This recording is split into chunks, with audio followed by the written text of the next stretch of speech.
fait une petite vidéo tutoriel de comment personnellement j'utilise les documents pour les salles de conférence, pour les Zooms en ligne, à savoir que je ne mets en fond d'écran uniquement que les éléments que je vais partager lors de mes Zooms afin de ne pas avoir une pagaille et surtout de ne pas avoir à un moment donné à rechercher mes documents. Donc en haut, vous avez les vidéos que j'utilise dans les présentations. Ici par exemple, vous avez le chrono. Ici, vous avez la vidéo avec la musique que j'utilise par exemple pour les formations. Ainsi, je coupe le son de la vidéo chrono et je mettrai le son de la vidéo que j'utilise pour les formations. Ici donc d'autres vidéos que je peux utiliser pour couper par exemple les présentations ou scinder entre la formation et le startup training prêtes à être utilisées. Donc lorsque je vais souhaiter partager l'écran, je clique sur partager l'écran.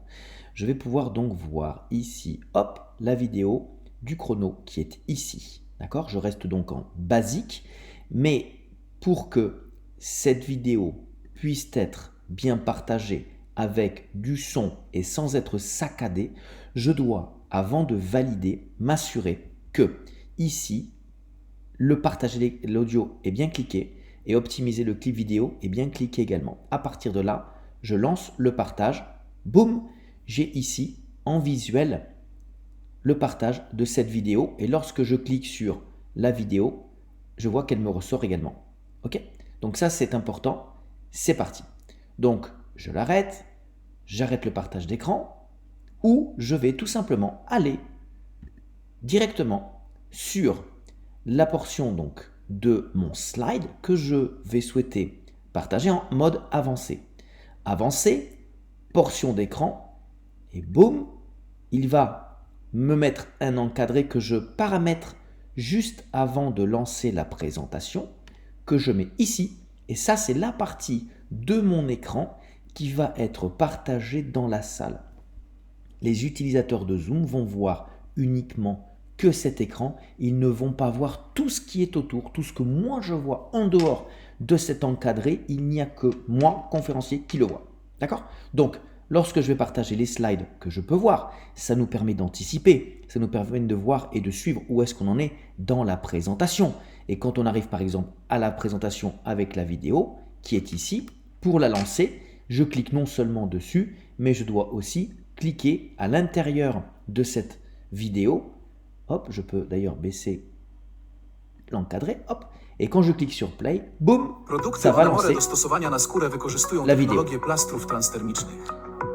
Je clique sur un autre slide et ça arrête tout de suite la vidéo. D'accord? Donc ça, c'est extrêmement important de savoir comment on peut gérer ça au mieux. Pourquoi c'est intéressant de faire ça?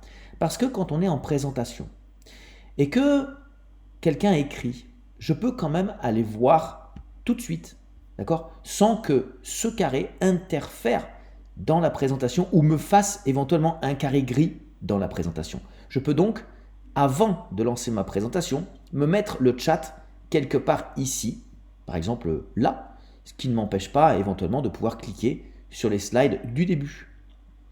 Ok, je peux donc, oui, le paramétrer de la sorte à ce que je peux l'agrandir ou le diminuer. En quelque sorte, en ayant ça, de cette manière, je peux aussi, ok, m'organiser pour avoir un maximum de fenêtres pour être prêt, d'accord, pour faire en sorte que ma conférence se passe bien sans que j'ai besoin à un moment donné de passer d'une fenêtre à l'autre et être embêté parce qu'il peut me manquer un quelconque fichier. Voilà, j'espère que ça aura été assez clair et simple pour tout le monde. N'hésitez pas à me revenir si c'est nécessaire. On pourra faire des tests pour que vous soyez à l'aise avec ça. Belle journée, bon week-end et bon Zoom. À plus tard. Ciao, ciao.